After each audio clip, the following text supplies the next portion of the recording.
ఏమంటివి జాతి నిబంధన శుద్ధులకు నీవు అర్హత లేనువా? ఎంత మాట! ఇది క్షాత్ర పరీక్ష కానీ క్షత్రియ పరీక్ష కాదు కాకూడదు. ఇది కుల పరీక్ష ఎందువా? నీటండి భరద్వాజుని జననం ఎట్టిది, అటు జుభుక్షాకరమైన సంభవం ఎట్టిది. మట్టి గుండెలో పుట్టితివి కదా, నీది ఏ కులము? ఇంత ఏలా అశ్వపితామహుడు కురుకుల వృద్ధుడని ఈ శాంతనవుడు శివ సముద్ర వాయువు గంగా రథమున జనించలేదా? ఈయనదే కులము.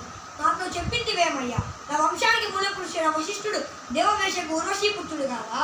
అతను పంచమ జాతి కన్యల శక్తిని, ఆ శక్తిని చండాలాంగిని ఎందు పరాశుని, ఆ పరాశుని పల్లెపరుచు మత్స్యగంధి మా తాత వ్యాసుని, ఆ వ్యాసుని విధవరాండ్రైన పితామహి అంబికతో